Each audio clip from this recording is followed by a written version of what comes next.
कागज पर तो दिख रही है ना कि हाँ समाधान यात्रा में हम गए। तो क्या करें? बस सवाल क्या है आपका? सर अभी जो आपका पदयात्रा चल रहा है, मैं जानना ये चाह रहा हूँ कि आगामी लोकसभा और जो विधानसभा चुनाव होने जा रहा है उसमें आपका क्या एक्टिविटी रहेगा? देखिए, पदयात्रा से पहले ही जो बात मैंने सार्वजनिक तौर पर कही है कि दल तो निश्चित तौर पर बनना है, जैसा मैंने आपको बताया कि ये पदयात्रा का उद्देश्य ही यही है। लेकिन उसके साथ ये भी कहा है कि वो दल कोई प्रशांत किशोर नहीं बनाएंगे, कोई व्यक्ति कोई परिवार नहीं बनाएगा। दल तभी बनेगा जब पूरे बिहार में पदयात्रा, करीब करीब पूरे बिहार में, कम से कम 2/3 बिहार में पदयात्रा हो जाए, लोगों से मिल ले और उन लोगों को चिन्हित करके संगठित कर लें जो चाहते हैं कि दल बनाया जाए।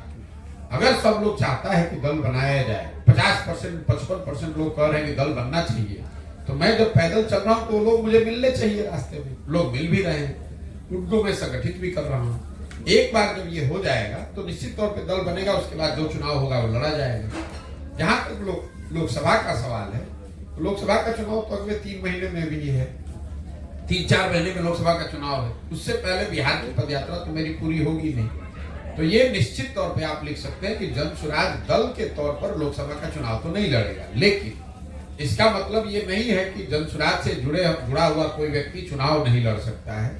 ये संभव है कि जिन जगहों पर पदयात्रा हो गई या जहां कहीं भी हम लोग की लोग पहुंच गए हैं, लोग संगठित हो गए हैं, लोग नया दल बनाने की प्रक्रिया शुरू कर लिए हैं, अगर उसमें से कोई प्रत्याशी, कोई व्यक्ति, कोई उम्मीदवार निकल कर आता है, जनता की मांग होती है, तो जनता के उम्मीदवार के तौर पर कोई चुनाव लोकसभा में भी लड़ सकता है।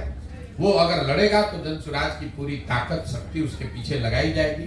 लेकिन ये निर्णय विशुद्ध तौर पर उन लोगों को लेना है जहां पर पदयात्रा की गई है। लेकिन जहां तक विधानसभा का सवाल है, उससे पहले पदयात्रा निश्चित तौर पर पूरी हो जाएगी बिहार में, और पूरे 243 विधानसभा क्षेत्र में जन स्वराज के बैनर के तहत ये जो नया दल बनेगा वो चुनाव लड़ेगा और पूरी ताकत से लड़ेगा, ताकि बिहार को इस गरीबी बदहाली के कुचक्र से बाहर निकालने के लिए एक सार्थक और सकारात्मक प्रयास किया जा सके। सर, एक सवाल मेरा है, जदयू से जुड़े लोग या जदयू के नेता कह रहे हैं कि नीतीश कुमार में पीएम बनने का सारा गुण मौजूद है, इससे आपका क्या कहना है? भाई देखिए, ऐसा है, अपने मुंह से तो हर व्यक्ति में सारे गुण हैं। मैं जहां तक समझता हूं, नीतीश कुमार के राजनीति का ये अंतिम दौर चल रहा है। इस बात को आप लिख लीजिए, नीतीश कुमार के लंबे राजनीतिक दौर का ये अंतिम दौर चल रहा है। लोकसभा चुनाव तक गिरते मरते किसी तरह चलेगा। लोकसभा चुनाव के बाद जदयू एज ए राजनीतिक संगठन का विघटन शुरू हो जाएगा। कितने दिन में पूरा विघटित हो जाएगा ये नहीं जानता हूं, लेकिन लोकसभा चुनाव के बाद नीतीश कुमार के राजनीति का पटाक्षेप होना शुरू हो जाएगा। उनके दल का संपूर्ण विघटन होना निश्चित है। इस बात के लिए आप मुझे एकदम जिम्मेवारी से हम ये बात कह रहे हैं, नहीं अगर हो तो हमको आके पकड़ लीजिएगा। लोकसभा चुनाव में जदयू महागठबंधन के साथ अगर चुनाव लड़ती है तो उसको 5 सीट भी नहीं मिलेगा। ये भी बात मैंने रिकॉर्ड पर कहा है, और हम उनमें से नहीं है जो रोज रोज कहता है कि किसको कितना सीट मिलेगा। जीवन में मैंने एक बार सिर्फ बंगाल में कहा कि भाजपा को यहाँ 100 सीट नहीं आएगा। पूरे भारत में लोग कह रहे थे कि भाजपा को 200 से ज्यादा सीट आएगा, लेकिन भाजपा को अल्टीमेटली 77 सीट ही वहां आया। मैं उसी विश्वास से आपको कह रहा हूं, बिहार में सब देखने समझने के बाद महागठबंधन के साथ लड़ने वाले जदयू को 5 सीट भी लोकसभा में नहीं मिलेगा। नीतीश कुमार की राजनीतिक पारी का ये अंतिम दौर चल रहा है, और लोकसभा चुनाव के बाद जदयू एज ए राजनीतिक संगठन का विघटन हो जाएगा। अब इसके बाद आप अपने आप को प्रधानमंत्री क्यों, अमेरिका में भी इस बार चुनाव होने वाला है इसी साल, अपने आप को राष्ट्रपति के योग्य भी बता दें कि हम अमेरिका के राष्ट्रपति के योग्य हैं। तो अपने मुंह से बोलने पे लोकतंत्र है, कोई रोक तो है नहीं। जो व्यक्ति बिहार में मुख्यमंत्री के लायक नहीं है, वो आदमी देश का प्रधानमंत्री का लायक है। ये जो आदमी ये कह रहा है उसकी सोच को बताता है। और मैं आपको ये भी बता दूं कि बिहार से बाहर इन बातों का कोई नोटिस भी नहीं लेता है। ये बिहार में कुछ पत्रकार और कुछ नेता, चूंकि बिहार के बड़े नेता रहे हैं नीतीश कुमार, यहाँ के मुख्यमंत्री हैं, तो आप लोग मजबूरी है, आप भी इसकी चर्चा करते हैं। आप मुझे किसी भी राष्ट्रीय संस्करण में, किसी अखबार के राष्ट्रीय संस्करण में दिखा दीजिए जहां नीतीश कुमार के प्रधानमंत्री पद के दावेदार होने की चर्चा भी कोई गंभीरता से किसी ने की हो। ये कहीं कोई चर्चा नहीं होती। भाई हम लोग भी देश की राजनीति को थोड़ा बहुत देखते समझते हैं। ये तो बिहार में कोई एक पोस्टर लगा दिया, कोई एक बयान दे दिया। अब यहाँ जो पत्रकार है, राजनीति करता है, उसकी तो मजबूरी है, उसको खबर छापना है। कहीं इस बात को कोई गंभीरता से नहीं लेता है। इसलिए कि अगर इंडिया अलायंस की ताकत वो बनती भी है तो इंडिया अलायंस में सबसे बड़ा दल कांग्रेस है, दूसरा सबसे बड़ा दल तृणमूल है, तीसरा सबसे बड़ा दल डीएमके है। उन सारे दल के लोग, उनके नेता सब छोड़कर नीतीश कुमार को अपना नेता मान लेंगे, कैसे संभव है? ये पिछले 1 साल से आप लोग हल्ला मचा रहे हैं। अरे आज संयोजक बन गए, कल प्रधानमंत्री के चेहरा बन गए, अभी तक तो कुछ नहीं बने, आगे भी कुछ नहीं बनेंगे। इतनी राष्ट्रीय राजनीति की समझ हमको भी है, 10 साल हमने वो काम किया है। इतनी ऐसे चीजें इतनी आसानी से होती नहीं है। लोग ये देखते हैं कि आपके जुड़ने से, आपको पद पर बैठाने से, आपको आगे बढ़ाने से उस संगठन को, उस दल को क्या फायदा है। नीतीश कुमार का चेहरा आगे बढ़ाने से इंडिया अलायंस को क्या फायदा है? आप जरा बताइए। अगर आप महाराष्ट्र में वोटर हैं, केरल के वोटर हैं, तो क्या आप कभी कहेंगे कि केरल में भी हमें बिहार की जैसी सरकार चाहिए? कोई ऐसा कह सकता है कि महाराष्ट्र का आप भी ये कहने लगे कि भैया महाराष्ट्र भी अब बिहार जैसा बनना चाहिए? कैसे कोई मान लेगा? आप लोग मतलब लॉजिक भी तो कोई चीज है भाई। आपको राजनीतिक विशेषज्ञ होने की जरूरत नहीं है, तो कॉमन सेंस है। जो राज्य बिहार से बहुत आगे हैं, वो ऐसा क्यों वहां के लोग चाहेंगे कि उनका नेता वो देश का सबसे पिछड़ा राज्य का नेता बन जाए? अगर बिहार सबसे देश के अग्रणी राज्यों में होता तब तो लोग कहते कि भाई हमें भी बिहार जैसा नेता चाहिए, हमें भी बिहार जैसा विकास चाहिए। बिहार में सभी दल, नए पुराने दल बने हैं और उनके नेतृत्व में जनता ठगी जाती है। तो क्या विश्वास करें हम लोग कि नए दल जो आएंगे वो जनता के आपने ठीक कहा, जब दल नेता बनाएगा तो निश्चित तौर पर नेता अपने और अपने बच्चों की हित की बात करेगा और समाज को ठगेगा। यही सोच है कि अगर समाज मिलकर दल बनाए तो समाज अपने और अपने बच्चों की चिंता करेगा और उसको ठगा नहीं जा सकेगा। इसीलिए तो दल बनाने के लिए, आप तो बुजुर्ग व्यक्ति हैं, अनुभवी हैं, दल बनाने के लिए 3 वर्ष हमको पैदल चलने की क्या जरूरत है? वो तो 1 घंटे में दल बन जाता है। इसीलिए क्योंकि अगर दल कोई व्यक्ति या कोई व्यक्तियों का समूह बनाएगा तब तो उनका दल हो जाएगा, वो समाज को ठग सकते हैं। लेकिन अगर पूरा समाज मिलकर दल बना रहा है या समाज का एक बड़ा वर्ग मिलकर दल बना रहा है तो सारे लोग ठग हो जाएंगे, सारे लोग एक दूसरे को ठग देंगे। इसकी संभावना थोड़ी कम है।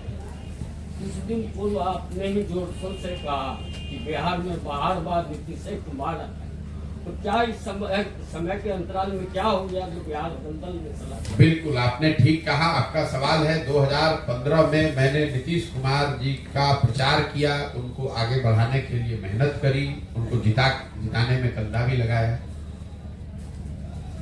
2014 के नीतीश कुमार में और 2023 के नीतीश कुमार में जमीन आसमान का फर्क है।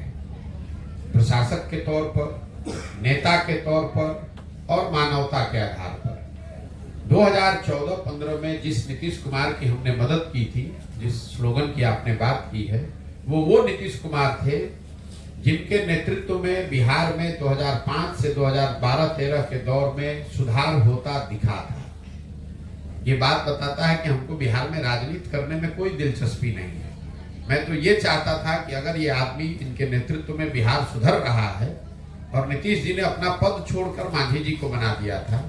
हमसे जब मदद के लिए आए दिल्ली में मिलने 2014 में नीतीश कुमार, उनको किसी ने बताया था कि नरेंद्र मोदी का जो अभियान चला है वो बिहार के किसी लड़के ने चलाया है।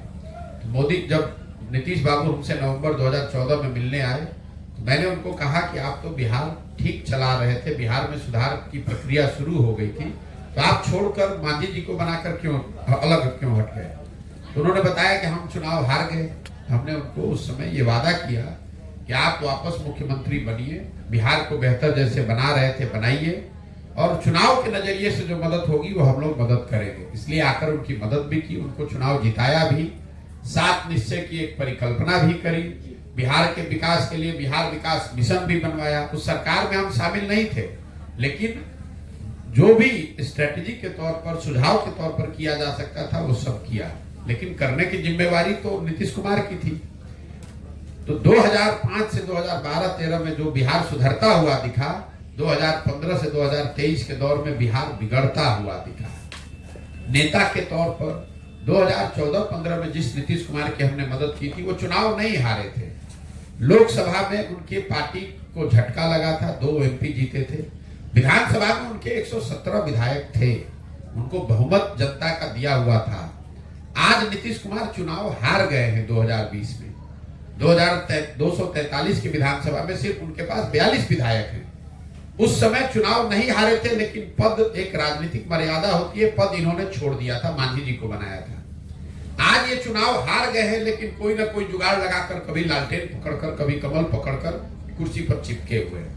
उस नीतीश कुमार का विरोध कर रहे हैं। जिस नीतीश कुमार का 14-15 में मैंने साथ दिया था, वो नीतीश कुमार को मैं जानता था जो वाजपेयी जी के जमाने में रेल मंत्री रहते हुए गैसल असम में एक दुर्घटना हुई थी, जिसमें करीब 200 लोगों की मृत्यु हुई थी।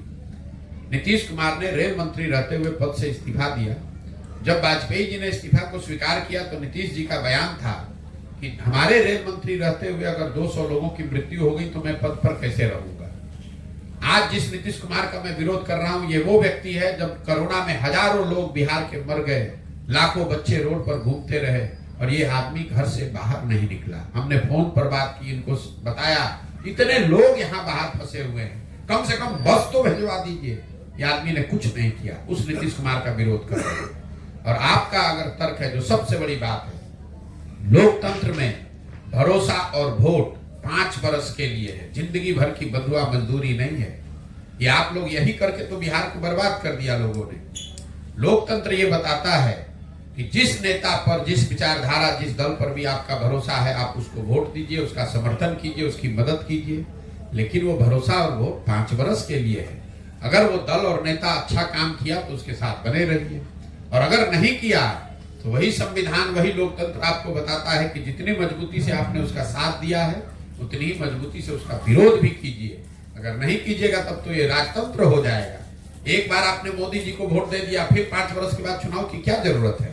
मोदी जी ही रहे जीवन भर। एक बार आपने नीतीश लालू को चुन दिया, फिर चुनाव की क्या जरूरत है? जीवन भर आप उसी को वोट देते रहिए, या चुनाव ही मत कराइए। आपको 5 वर्ष का ये अवसर संविधान ने क्यों दिया है?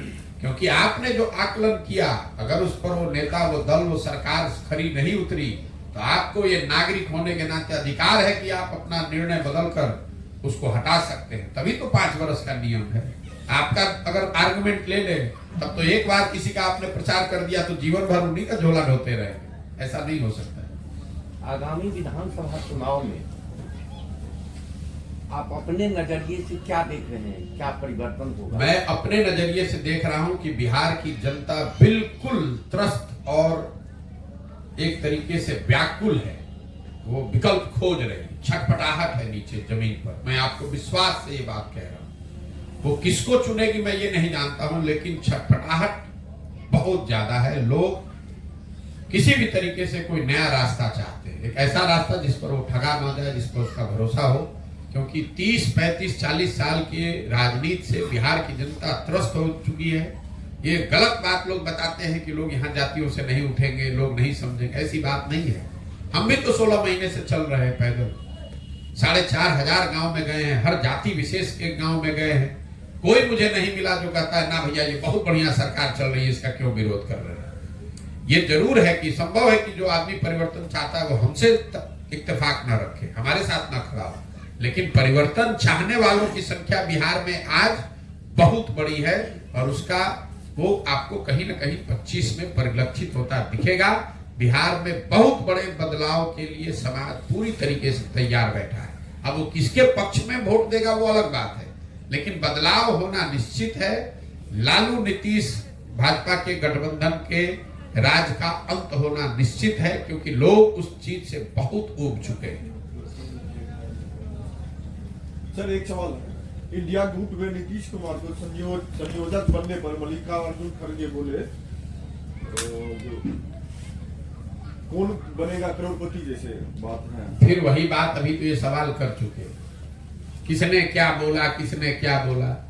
अरे भाई संयोजक अगर इंडिया अलायंस का नीतीश जी को बनना था तो पिछले 6 महीना से कौन रोक रहा था संयोजक बनाने से। अब तो 3 महीना चुनाव रह गया, अब अगर मन भी जाएंगे तो क्या कर लेंगे। और ऐसा कुछ नहीं होता हुआ मैं देख रहा हूं। आप लोगों ने पहले कहा कि नीतीश जी को प्रधानमंत्री का चेहरा बनाया जाएगा, वो तो हुआ नहीं। फिर लोगों ने कहा संयोजक बनाया जाएगा, वो भी नहीं हुआ। नीतीश जी ने जो गठबंधन का नाम बताया वो भी लोगों ने नहीं माना। नीतीश जी को कोई नहीं पूछ रहा है, अपने मुंह मियां मिट्ठू होने की बात है। और नीतीश जी स्वयं से भी तो यही कह रहे हैं कि हम कुछ नहीं बनना चाहते। आप लोग काहे उनको बेकार चढ़ा रहे हैं। उम्र हो गई है, उनको आराम करने दीजिए। बिहार की जिम्मेवारी है, उसको चलाइए नहीं पा रहे। देश का भार काहे उनके कंधे पे आप लोग डाल रहे हैं। सर आपके हिसाब से क्या नीतीश कुमार को पीएम उम्मीदवार बनना चाहिए? हमारे समझ से नीतीश कुमार को बिहार की गद्दी छोड़कर किसी काबिल व्यक्ति को देना चाहिए, ताकि बिहार की दशा सुधरे। बिहार की जनता ने उनको 18 बरस जो मान सम्मान जो प्रतिष्ठा दी है, कम से कम नीतीश बाबू को उसका ख्याल रखना चाहिए कि जीवन में जो कुछ भी बने हैं वो इसी बिहार की जनता ने बनाया है। कम से कम उसको और फिर वापस जंगल राज के एरा में न ढकेले। नीतीश कुमार को मैं आपको कैमरे पर बता रहा हूँ, कोई आरजेडी से प्रेम नहीं है। ये आदमी तो पूरे जीवन जंगल राज का, आरजेडी का भय दिखाकर ही कुर्सी पर बैठा है। ये सिर्फ और सिर्फ नीतीश कुमार का विंडिक्टिवनेस है, उनका नेचर है। पिछले चुनाव में बिहार की जनता ने उनको 42 सीट देकर जो एक तरीके से उनको जगह दिखा दी, उनके नजर में उनका अपमान कर दिया। तो नीतीश कुमार ने ये सोच समझकर ये निर्णय लिया है कि इसको वापस जंगल राज में सौंप के जाऊं। ये नीतीश कुमार कोई बेवकूफी में नहीं कर रहे हैं, उनकी सोची समझा रणनीति है। वो जानते हैं कि हमारे बाद अगर जंगल राज फिर से वापस आ जाए तो यही बिहार की जनता कहेगी कि अरे भाई कुछ भी कहो, नीतीश कुमार कितना भी खराब था, इससे तो बढ़िया था। अगर उनके बाद कोई अच्छी सरकार बन जाएगी तो लोग कहेगा कि भाई चलो नीतीश कुमार से जान छूटा, बिहार की विकास यात्रा शुरू हुई। तो बिहार के लोग नीतीश कुमार को और गाली न दे, उनकी लेगेसी को याद रखें। इसीलिए नीतीश कुमार चाहते हैं कि फिर से वापस जंगल राज को यहाँ एस्टेब्लिश कर दिया जाए। नहीं तो कोई बताए कि भाई जिस जंगल राज पर राजनीति करके 15 साल आप 18 साल से कुर्सी पर बैठे हैं, आज उसी को कह रहे हैं कि तेजस्वी नेता होना चाहिए। और अगर होना चाहिए तो हम तो आपको कह रहे हैं कैमरे पे, आज ही क्यों नहीं होना चाहिए भाई। आज भी महागठबंधन की बहुमत है और उसमें आरजेडी सबसे बड़ा दल है। तो नीतीश कुमार को अपना कुर्सी छोड़कर तेजस्वी जी को दे देना चाहिए, ताकि बिहार की जनता के लिए तेजस्वी बढ़िया काम कर सके। जनता भी देख पाए कि भाई कितने काबिल व्यक्ति हैं। बिहार को अगर तेजस्वी सुधार दे, बिहार सुधरना चाहिए, चाहे कोई सुधारे। अगर तेजस्वी के मुख्यमंत्री बनने से बिहार सुधरता है तो वही नीतीश कुमार को कर देना चाहिए। और विकास पर मीडिया में बीजेपी की वजह से जानबूझकर चर्चा नहीं हो रही है। क्या सच में इतना विकास हो रहा है हमारे बिहार में? देखिए, हम लोग बहुत ज्यादा समय इस बात पर लगाते हैं कि बिहार की बदहाली के लिए कौन जिम्मेवार है। जो भी दल सत्ता में नेता रहता है वो यही बताता है कि बिहार में बहुत विकास हो रहा है। जन सुराज अभियान के तहत हम लोग बिल्कुल उल्टी बात बता रहे हैं। मान लीजिए कि जिन नेताओं ने, जिन दलों ने भी बिहार में शासन किया है, सब ने अपने तरीके से अच्छा काम किया। यही तो लोग दावा करते हैं कि हम बहुत अच्छा काम किए हैं। तो मान लिया जाए कि कांग्रेस ने यहाँ 40-45 साल अपने शासनकाल में बड़ा अच्छा काम किया। ये भी मान लीजिए कि लालू जी के 15 साल के शासनकाल में यहाँ के लोगों को सामाजिक तौर पर पिछड़े गरीब लोगों को आवाज मिल गई, बल मिल गया। यही उनका दावा है। ये भी मान लिया जाए कि नीतीश कुमार के राज में सड़क बिजली बन गई, बिहार में कुछ विकास हो गया। सामाजिक न्याय संघ विकास का उनका नारा को सही मान लिया जाए। लेकिन अगर इन सारे लोगों के दावों को, उनके काम को आप सही मान भी लीजिएगा तो भी इस बात से कोई इनकार नहीं कर सकता है कि बिहार आज देश का सबसे गरीब, सबसे पिछड़ा, सबसे ज्यादा अशिक्षित, सबसे ज्यादा भूखमरी का शिकार है। तो तेजस्वी यादव ने क्या कहा, सुशील मोदी ने क्या कहा, राहुल गांधी ने क्या कहा या मोदी ने क्या कहा, इस बात को पर बहस का कोई मतलब ही नहीं है। अगर सारे लोगों की बात को सही मान भी ले तो भी हम लोग बिहार देश के सबसे गरीब राज्य है, इससे तो कोई इनकार नहीं कर सकता है। हम लोग देश में सबसे पिछड़े हैं, इससे कोई इनकार नहीं कर सकता है। देश में सबसे ज्यादा पलायन बिहार से हो रहा है, इससे कोई इनकार नहीं कर सकता है। तो इस बात पर कोई टीका टिप्पणी करने का मतलब नहीं है। और तेजस्वी यादव की जितनी विद्वता है, जितनी समझ है, उतना ही तो बोलेंगे। जिस आदमी को यही नहीं पता है कि जीडीपी होता क्या है, खड़े होकर कैमरे पर उस व्यक्ति ने कहा कि देश में सबसे ज्यादा जीडीपी तो बिहार का है। तो यही होता है जब आप जीवन में खुद पढ़ाई लिखाई नहीं किए, जब आपकी खुद समझ नहीं है, तो आपको ये भी नहीं पता है कि जीडीपी होता क्या है। हमने तो कैमरे पर कहा कि तेजस्वी यादव जी अपने और अपने सलाहकारों के साथ बैठ जाएं, 10-15 दिन की तैयारी कर लें और तैयारी करने के बाद, सीखने समझने पढ़ने लिखने के बाद आकर कैमरे पर खाली ये बता दें कि जीडीपी होता क्या है और इसकी गणना कैसे होती है। अगर ये तेजस्वी यादव कैमरे पर बता दें कि जीडीपी क्या होता है और इसकी गणना कैसे होती है, तो मैं आपको बता रहा हूं ये पूरा अभियान उनके समर्थन में वापस लेकर, उन्हीं का झंडा लेकर, उन्हीं को नेता मानकर घूमूंगा। जिस व्यक्ति को ये पता ही नहीं है कि जीडीपी होता क्या है, भैया स्टेट का जीडीपी क्या होता है, जिस आदमी को पता ही नहीं है, उस पर विकास, वो आदमी विकास पर टीका टिप्पणी कर रहा है, उसको आप लोग गंभीरता से लेते हैं। इसीलिए तो इस दुर्दशा में हम लोग हैं। अच्छा, मेरा एक सवाल है कि आप अभी पूरा बिहार लगभग 16 महीना से घूम रहे हैं, आपको बिहार में गरीबी के स्तर पे आपने क्या क्या चीज को देखा है अलग अलग जिलों में? पहली बात तो हम अभी पूरा बिहार नहीं घूमे, अभी मतलब कितना अभी आधा बिहार घूमे हैं। जिला घूमे। बिहार में गरीबी बदहाली का जो आलम है, इसको देखने के लिए, समझने के लिए आपको गांव में पैदल चलने की जरूरत नहीं है। ये तो आंकड़ों में भी बैठकर, दिल्ली पटना में बैठकर, या आप बखरी में अपने पंचायत बेगूसराय में बैठ के भी बता सकते हैं कि कितने लोग गरीब हैं। पदयात्रा गरीबी को देखने के लिए नहीं है, गरीबी के पहलुओं को समझने के लिए कि लोग इतनी गरीबी में जी कैसे रहे हैं, इस गरीबी का कारण क्या है। 400 रुपया वृद्धा पेंशन यहाँ लोगों को मिलता है, तो पदयात्रा के दौर ये 400 रुपया वृद्धा पेंशन मिलता है, तो आपको आंकड़ों में दिखेगा। इसके लिए गांव में जाने की जरूरत नहीं है। गांव में जाकर लोगों से मिलने की जरूरत इस बात के लिए है कि वो व्यक्ति जो 400 रुपए पर अपना जीवन बिता रहा है, वो आखिर अपना जीवन बिताता कैसे है, उसके जीवन की समस्याएं क्या हैं, वो कैसे इस महंगाई के जमाने में 400 रुपए में अपने लिए कपड़े का भी जुगाड़ करता है, अपने लिए घर का भी जुगाड़ करता है, खाता कैसे।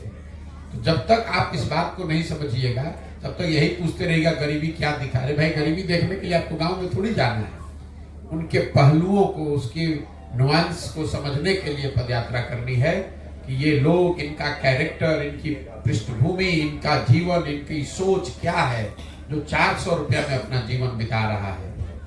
सर, बिहार में जिस तरह से शिक्षा को लेकर बड़ी संख्या में शिक्षकों की बहाली हो रही है, फिर भी लोग प्राइवेट विद्यालय में जाते हैं, अस्पताल खोल रहे हैं, फिर भी लोग प्राइवेट अस्पताल में जाते हैं, तो सरकार का कहाँ गया इन नीति? मेरे भाई, पहली बात तो आप लोग पत्रकार हैं तो थोड़ा बहुत रिसर्च करना सीखिए। आपने कहा कि बड़े पैमाने पर शिक्षकों की नियुक्ति हो रही है, सिरे से ये बात गलत है। ये जो नियुक्तियां हो रही हैं, पिछले दौर में 1,25,000 शिक्षकों की नियुक्ति का दावा सरकार ने किया। आप सच्चाई समझ लीजिए, आधे से ज्यादा शिक्षकों की नई नियुक्ति नहीं हुई है। उनको पहले से नियोजित शिक्षक थे, पहले भी पढ़ा रहे थे, अब उनके सर्विस का कंडीशन बदल गया, वो अब नियोजित शिक्षक नहीं है, राज्यकर्मी है, वो नए शिक्षक नहीं है, उससे शिक्षकों की संख्या जमीन पर नहीं बढ़ी है। तो ये जो बात कह रहे हैं कि शिक्षकों की बहुत बहाली हो गई, ये बात सिरे से गलत है। जो टोटल बिहार में शिक्षकों की अभी जरूरत है, वो करीब करीब 9.5 लाख शिक्षकों की बिहार में जरूरत है। और बिहार में कुल सभी श्रेणी के शिक्षकों की संख्या अगर आप जोड़ देंगे तो करीब 4 लाख शिक्षक यहाँ है, गेस्ट शिक्षकों को इंक्लूड करके। तो आधे से ज्यादा शिक्षक के पद तो हमेशा खाली रहेंगे, सरकार चाहे जो भी दावा कर ले। दूसरी बात है शिक्षकों की गुणवत्ता का। तीसरी बात है कि अगर शिक्षक काबिल हैं भी तो उनको पढ़ाने के लिए जो सुविधा दी जा रही है, जो जिन विद्यालयों में पढ़ा रहे हैं, उससे शिक्षा का स्तर भी असर करता है। ये जो आप लोग ऐसा बताते हैं कि बिहार में विद्यालय में खिचड़ी बंटने लगा इसलिए शिक्षा व्यवस्था खराब हो गई, कुछ लोग कहता है कि शिक्षक नहीं है इसलिए खराब हो गई, कुछ लोग बताता है कि नियोजित शिक्षक की गुणवत्ता खराब है इसलिए खराब हो गई। इन सारी बातों में पूरी सच्चाई नहीं है। अगर बिहार में खिचड़ी बांटने से ही शिक्षा व्यवस्था खराब होती तो 8वीं क्लास के ऊपर के विद्यालयों में तो खिचड़ी नहीं बट रही है, वहां पर शिक्षा का स्थिति तो बड़ा अच्छा होना चाहिए था। अगर आप कह रहे हैं कि नियोजित शिक्षकों की गुणवत्ता से ही शिक्षा की स्थिति खराब है, तो कॉलेज में तो नियोजित शिक्षक नहीं पढ़ा रहा है। Patna college, Patna science college, Darbhanga CM science college, MS college Bettiah, Langat Singh college में पढ़ाई क्यों नहीं हो रहा है? वहां तो नियोजित शिक्षक नहीं पढ़ा रहा है, वहां तो खिचड़ी नहीं बट रही है। तो हर चीज को बिहार में मुसीबत ये है कि यहाँ पर जो जितना बड़ा मूर्ख है वो वही यहाँ का समाज का अगुआ बन गया है। जो आदमी शर्ट के ऊपर गंजी पहन ले उसको आप लोग नेता बता देते हैं। बिहार में शिक्षा की स्थिति इसलिए खराब है कि पिछले 25-30 सालों में सरकार और समाज, मैं अंडरलाइन कर रहा हूं समाज भी, सिर्फ सरकार नहीं, सरकार और समाज दोनों की प्राथमिकताओं में कहीं ना कहीं शिक्षा है ही नहीं। सरकार जो गलती कर रही है वो तो कर ही रही है, समाज में भी ऐसी धारणा बन गई है कि पढ़ लिख कर भी क्या होगा, पढ़ लिख के भी तो नौकरी मिलेगा नहीं, तो अच्छा है अपना खा पी के जाके 15 साल में मजदूरी करो, कम से कम कुछ पैसा तो कमा लेगा। सरकार और समाज दोनों के लिए शिक्षा प्राथमिकता नहीं है। लोगों के नजर में भी और सरकार के नजर में भी विद्यालय जो है ये सरकारी संसाधनों का खिचड़ी, साइकिल, पोशाक बांटने का सेंटर है। तो पूरी शिक्षा व्यवस्था बिहार को आप एक पंक्ति में समझिए, सरकारी विद्यालय खिचड़ी बांटने का केंद्र है और जो कॉलेज है वो डिग्री बांटने का केंद्र है। पढ़ाई दोनों में नहीं हो रहा है। आपके बच्चे भी जब कॉलेज में जा रहे हैं पढ़ने तो आप भी यही सोच रहे हैं कि 3 वर्ष में डिग्री ले ले और बस निकल ले, कोई पढ़ाई की चिंता नहीं। तो जब आपके बच्चे पढ़ेंगे ही नहीं तो मजदूर नहीं बनेंगे तो कलेक्टर बनेंगे, कोई भी सरकार आ जाए। और ये समता मूलक ये हुआ इसलिए है कि समता मूलक शिक्षा नीति के नाम पर हर गांव में, हर पंचायत में विद्यालयों के नाम पर कोई भवन बना दिए गए। शिक्षा की चिंता नहीं है तो हुआ ये कि जहां विद्यालय है वहां शिक्षक नहीं है, जहां भवन है वहां शिक्षक नहीं है, जहां शिक्षक है वहां भवन नहीं है, जहां दोनों है वहां बच्चे नहीं है, जहां तीनों है वहां पढ़ाई नहीं है। पूरे बिहार को अनपढ़ बना दिया गया। और जो एजुकेशन डिपार्टमेंट है उसमें पढ़ने वाले और पढ़ाने वाले उस पढ़ाई को छोड़कर बाकी सब काम कर रहे हैं। वो खिचड़ी बांट रहे हैं, साइकिल बांट रहे हैं, उनको पोशाक मिल रहा है, पढ़ाई नहीं मिल रही है। उसी तरह जो पढ़ाने वाला है, पढ़ाने वाला सब काम कर रहा है, पढ़ा नहीं रहा, बाकी सब काम कर रहा है। जब तक उस मूल चीज को आप नहीं एड्रेस कीजिएगा तो शिक्षक अगर आप 50,000 ज्यादा बहाल कर भी दें उससे कोई फर्क नहीं पड़ने वाला है। सर आप जो बोले हैं सर कि हम बिहार को आप सर्वे कर रहे हैं, हर गांव जा रहे हैं आप, तो हर नेता भी जाते हैं और बोलते हैं कि हम बिहार को बदल, जैसे लालू यादव भी बोले हैं कांग्रेस भागा और हम बिहार बदल देंगे, लालू यादव, फिर नीतीश कुमार बोले हैं जंगल राज हम हटा देंगे। उसी तरह आप भी आ रहे हैं क्षेत्र में, क्या आप जो 3 बोले हैं सब मेरे भाई ऐसा है सुधार कर देंगे, आप कैसे विश्वास कर ले हम लोग? बिल्कुल मेरे पे विश्वास न करें, आप मेरी बात जाकर सुनिए। हम रोज पहले कहते हैं कि हम पर तो विश्वास कीजिए नहीं, हमको वोट दीजिए नहीं। आप पहले पत्रकारिता करते हैं तो कम से सुन तो लो मेरी बात भाई, इतना काहे उतावला हो रहे हैं? सवाल पूछने से पहले कम से कम जिससे पूछ रहे हैं ये पता तो कर लीजिए कि हम क्या बोल रहे हैं। हम अपने वक्तव्य के पहले लाइन में कहते हैं कि ना हमने दल बनाया है, ना हम नेता हैं, ना आपसे वोट मांगने आए। ठीक है, तो हम पर विश्वास कीजिएगा तो हम भी आपको ठगेंगे। आपने कहा कि सारा नेता गांव गांव घूमकर यही कहता है। हम आपको एक चुनौती दे रहे हैं, यहाँ पर जो विधायक हैं और जो यहाँ पर सांसद हैं, अगर विधायक सांसद अपने पंचायत का नाम बता दे, सारे पंचायत का, पंचायत में क्या समस्या है उसको छोड़ दीजिए, अगर पंचायत का नाम बिना कागज देखे हुए बता दे तो आप जो कहिएगा हम वो बात मान लेंगे। जब अब लोगों को जो अरे सुन तो भाई, जवाब आपके पास पूरा अवसर, हम कहीं भाग नहीं रहे हैं। आप जो भी विधायक यहाँ है, जो सांसद हैं, उनसे खाली ये कह दीजिए कि प्रशांत किशोर ने चुनौती दिया है कि आप अपने सारे पंचायतों का नाम बिना कागज देखे बता दीजिए। आप कह रहे हैं कि पंचायत की समस्या की बात, अपना पंचायत का नाम ही नहीं जानता है, पंचायत की समस्या का नाम क्या बताएगा? जात के नाम पर, धर्म के नाम पर नेताओं, बड़े मोदी जी, लालू जी के नाम पर वोट मिल गया, उसके बाद वो लोगों से मिल कहाँ रहा है, लोगों को जान कहाँ रहा है? इस राज्य के मुखिया हैं नीतीश कुमार जी। आप कहे कि उन्होंने उनको सबको पता है। नीतीश बाबू रोज कह रहे हैं कि बिहार में शराबबंदी लागू है। आप यहाँ जितने लोग बैठे हैं, एक भी आदमी ऐसा है जो कह सकता है कि यहाँ शराबबंदी लागू है? हर गांव में शराब बिक रहा है।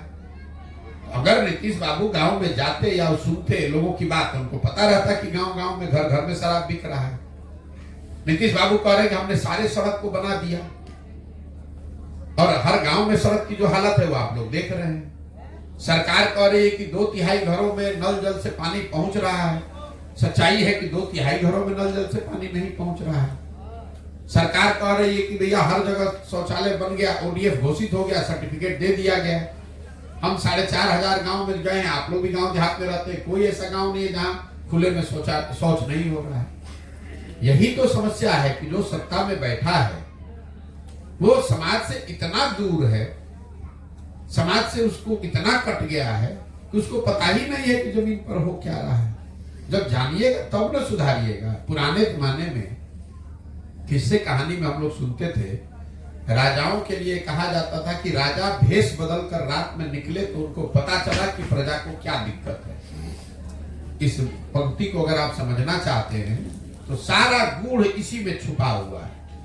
जो राजा है उसको ये पता ही नहीं चलता है कि नीचे हो क्या रहा है, क्योंकि हर आदमी जाकर यही बताता है कि सरकार आपके राज में तो सब लोग बहुत खुश है, बहुत अच्छा चल रहा है। और धीरे धीरे उस आदमी को यही यकीन हो जाता है कि हमने तो सबकी जीवन को सुधार दिया है। जब आप जनता से कट जाएंगे तो इसी भ्रम में रहेंगे कि हमने सब कर दिया है। अब बिहार देश का सबसे गरीब राज्य है और जो लोग राज चला रहे हो कह रहे हैं कि हम लोग देश में सबसे अच्छे हैं। बिहार में एक भी व्यक्ति नहीं है जो कहते कि बिहार में शिक्षा व्यवस्था अच्छी है। सरकार रोज अपना खड़े होकर मन से पीठ थपथपा रही है कि हम लोग इतने शिक्षकों को बहाल कर दिया, इतने लोगों को पढ़ा दिया।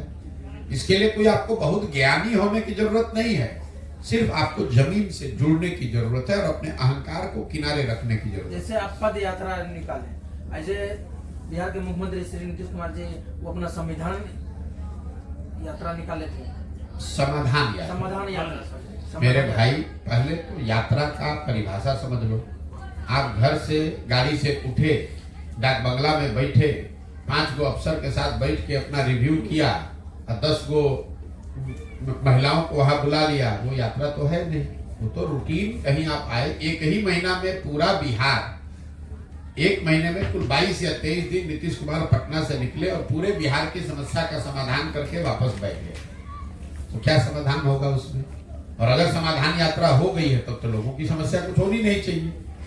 आप मुझे बता दीजिए कि एक भी गांव की कोई समस्या जिसका समाधान उस समाधान यात्रा में हुआ हो। बेगूसराय में भी आए थे, आप हमको बता दीजिए कि इस गांव में आए थे, ये समस्या जिसका समाधान हो गया।